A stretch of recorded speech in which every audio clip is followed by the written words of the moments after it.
Hello friends, எல்லோரும் எப்படி இருக்கீங்க? Welcome to my channel. இன்றைக்கி நம்ம ரொம்ப ஹெல்த்தியான கருப்பு உளுந்து வடை எப்படி செய்கிறதுன்னு பார்க்கலாம். அதுக்கு நான் 1 டம்ளர் கருப்பு உளுந்து எடுத்துருக்குறேன். முழு உளுந்தில் கூட நம்ம செய்யலாம். நான் ஒடிச்ச உளுந்தில் எடுத்துருக்கேன். இதை நம்ம 3 மணி நேரம் ஊற வச்சுக்கலாம்.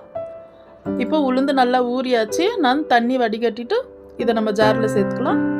இப்போ ஒரு 3 பச்சை மிளகா, ஒரு துண்டு இஞ்சி, ஒரு 1/4 டீஸ்பூன் மிளகு, 1/2 டீஸ்பூன் சோம்பு, இதை நம்ம நல்லா கொஞ்சம் கொரகொரப்பாக அரைச்சிட்டு வந்துடலாம்.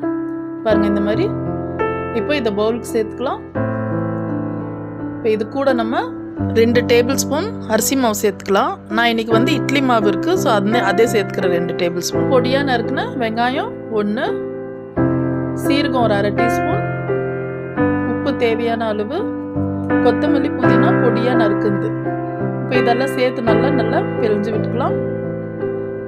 இப்போ பேனில் எண்ணெய் சூடாக இருக்குது. இப்போ நம்ம வடை நல்லா தட்டி போட்டுக்கலாம். இப்போ 1 நிமிஷம் ஆச்சு. இப்போ திருப்பி விட்டுக்கலாம். பாருங்கள், நம்மளுக்கு நல்லா ஒடியாமல் வருது. மீடியம் ஃப்ளேம் ஹை ஃப்ளேம் பண்ணிவிட்டு நம்ம வடை இதை பொரிச்சு எடுக்கலாம். இப்போ நம்ம வடை வெந்துடுச்சு. இப்போ நம்ம எடுத்துடலாம். பாருங்கள், கருப்பு உளுந்து வடை அருமையாக ரெடி ஆயிடுச்சு. சாப்பிட்றது கூட அவ்வளோ டேஸ்ட்டாக இருக்கும். கருப்பு உளுந்தில் இப்படி செஞ்சு கொடுக்கறதுனால நிறைய நன்மைகள் கூட இருக்குது. இது சின்னவங்கலேருந்து பெரியவங்க வரைக்கும் நல்லா விரும்பி சாப்பிடுவாங்க.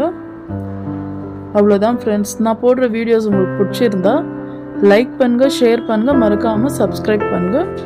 தேங்க்யூ.